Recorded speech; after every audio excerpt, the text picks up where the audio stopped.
Oh, didn't mean to yawn. Then again, I did took a melatonin and stuff, mainly because I got some important stuff to do in the morning. However, I must do a show tonight, and so, with that, greetings, creatures and humans alike. I am MagiQDog, and tonight we shall be learning about scribble, more scribbling. Don't mind me, scribble. Come on, control, scribble. Uh, okay, scribble. We shall be learning about the Kelpies. Now then, I'm gonna go on ahead and get this going straight away because, like I said, I took some melatonin and stuff, so I only got a little window to do this before I crash out. Going there. Let's see. Now, forewarning and stuff. I may be mispronouncing some stuff, so I do apologize in advance. So let's go on ahead and get this started. So.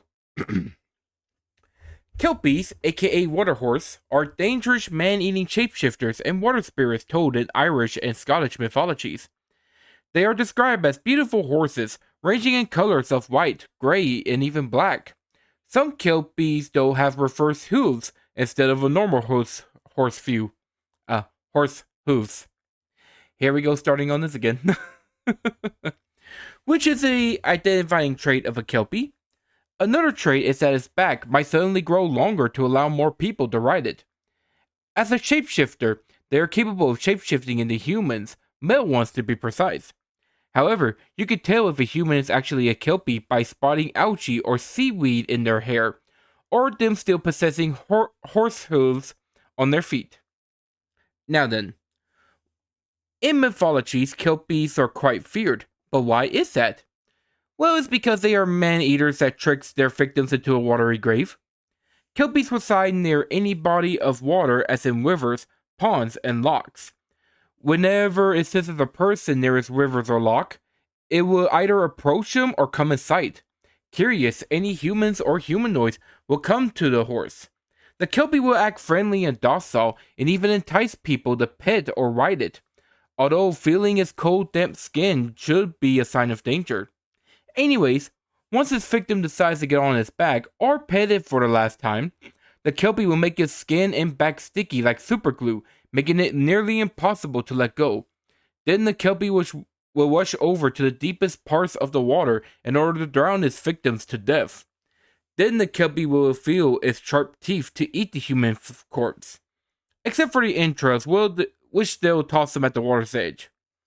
When in human form, they can be just as dangerous and more brutal than their horse forms. Women have been warned that Kelpies are mainly male creatures and that they might appear as handsome men that will lure a woman only to lead them to their deaths. But other accounts tell that the Kelpies appear as rough-looking men that simply attack and crush their victims in brutal ways before devouring them. Now, this is where the part where I may start mispronouncing some names. Just like the mermaids I mentioned before, which you guys should totally check out, by the way. Kelpies also have different types of variants that are told in Ireland and nearby locations. First, it's the Ceffyl Dwr, Ceffyl Dwr. This is a Kelpie like waterhorse that lives near mountain pools and waterfalls. They are known to entice people on their backs, then run great distances into the air before becoming myths and dropping people to their deaths. Another one is a Ushtey, a Kelpie that only targets evil men, and once they have them stuck on their back, the tenets will combust into flames and burn the evil man to ash. Next is a Nuggles, a more mischievous Kelpie that rather pull pranks on humans and eat them. They are known by their wild-like tails and green mane, and their love to give people wild rides and get them soaked in water before disappearing. Next is the Uisge, or Cabbyl Ushtey. Eachuisge. There you go. I'm not going to spell the other name. Anyways, they are very vicious Kelpies that live at the sea or lochs and are known to lure humans to ride it into the watery graves or even feast on livestock. They can also shapeshift into a booberry, a big bird. Finally, there's the Nybur, Nykur, and this is another cool water horse from Iceland that rides people into the seawater to drown or attack ice fishers from under the ice. Now, this is a creature I feel like I need to mention due to similarities. In the Orkney Islands, there is a sea demon called the Nuckelavee that appears like a water horse. However, this demon isn't a Kelpie, due to the fact that it's a demon, and it's got powers of pestilence and drought. And the fact that it's a large skinless beast with a human torso growing out of its back with a single eye on the horse head. So yeah, definitely not a Kelpie. I just feel like I need to say that because I am going to mention this creature again later on in the future. But anyways, Kelpies Kelpies are capable of unique abilities or magical powers that they use in their hunts for humans. As water spirits, they are very adaptive in the rivers, lochs, or any other body of water. With them also shapeshifters, they can easily disguise themselves as horses to fool their human prey, or become humans themselves, though they kind of sell it better in their human forms, you know? Anyways, Kelpies are also surprisingly strong. There is an account of a captive Kelpie saying that he was as strong as 10 regular horses. They are also said to have incredible stamina and durability. Let's see. A unique ability that the Kelpies have is also their ability to make their skin into sticky adhesives, which trap their prey onto them.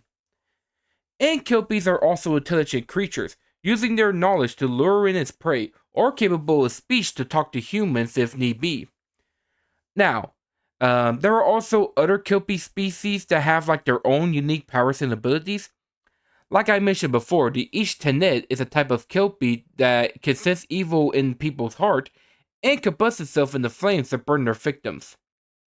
Now, I know I mentioned that Kelpies are fishes and violent man-eaters, but it turns out that not all of them are bad. In fact, a person might gain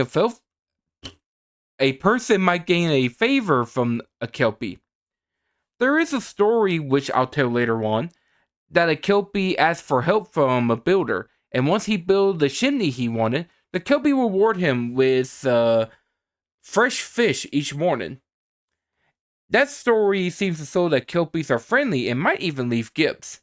However, they are still dangerous creatures. But if you are rare enough and even lucky enough, you might be able to capture and use a Kelpie.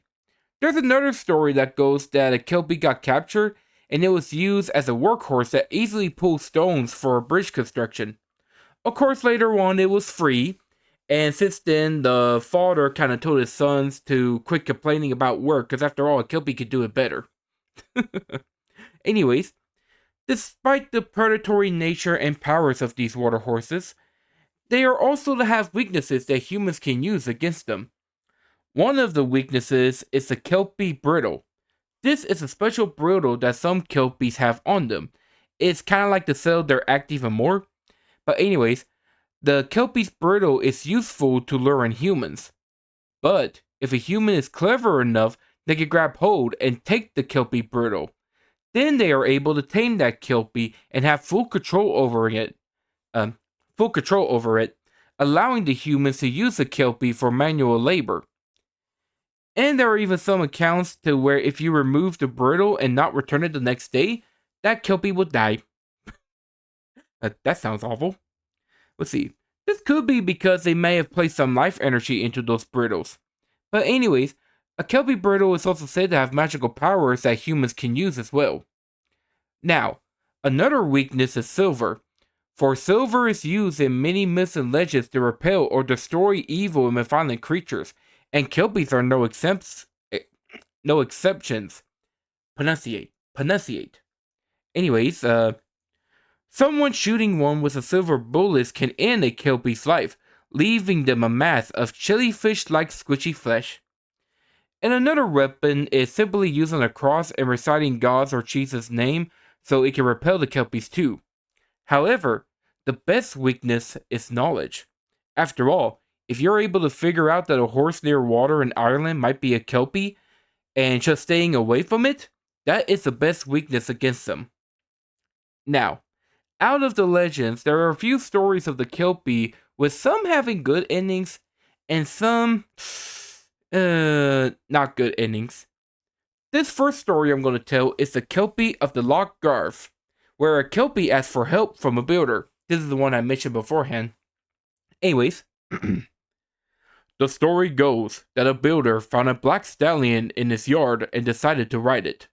But he realized quickly that it was a Kelpie, and the Kelpie dived into the loch. But he was surprised where not only he can breathe, but the Kelpie asked for his skills as a builder. For you see, the Kelpie's got a wife that wasn't a water horse herself, so she got tired of both eating fish and being cold in the loch. So, with the Kelpie's strength, he constructed a large chimney that reached just below the water surface. With a warm heart, the wife was happy, which made the Kelpie happy. He returned the builder to his home, and as a reward, he promised a bounty of fresh fish if he leaves an empty basket near the water. Since then, the builder had a lifetime of fish, and the loch always had one spot that never freezes over, due to the underwater chimney of the Kelpie. Anyways, another story that unfortunately's got a bad ending is the story of the Kelpie at Loch Ness. And no, I'm not talking about Loch Ness Monster. After all, Kelpies and Nessies kind of share the same habitats. Anyways, here comes the story. According to the Lord, a group of children skipped a church session and played at the side of the loch. Then a beautiful stallion appeared and came up to the children, where it let the children pet it. It kneeled down and allowed the children to get on its back. But one of the kids learned of the Kelpie due to his mother and got suspicious. But the temptation of petting the horse got to him, and so he pet the horse either with his finger or his full hand. That's when the Kelpie strike and turn his coat into a sticky adhesive. Yeah. Anyways, the Kelpie then got up and headed to the loch with the panicked children on his back and the boy by his side. The boy, having no choice, took a knife and cut off his own finger or hand, escaping with his life. But he watched as his friends and the Kelpie went under the loch's water. Apparently, the boy went to the church and told everyone of the Kelpie, but by that point, it was too late, as he never saw the horse or his friends again. Hey, what do you guys expect? Some of these mythologies don't have a happy ending. Anyways, now, these stories of the Kelpies are told to residents, especially young children, of the dangers of water. This is due to prevent drowning or swimming in deep waters of the lochs. But it's also a caution for kids about going near horses. After all, horses can be dangerous animals with a kick capable of killing even an adult man.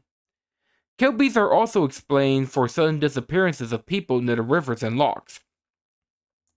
Now, of course, for the believers, because some people still believe in them, they still believe that these water spirits in physical form do reside in the Irish and Scottish waters.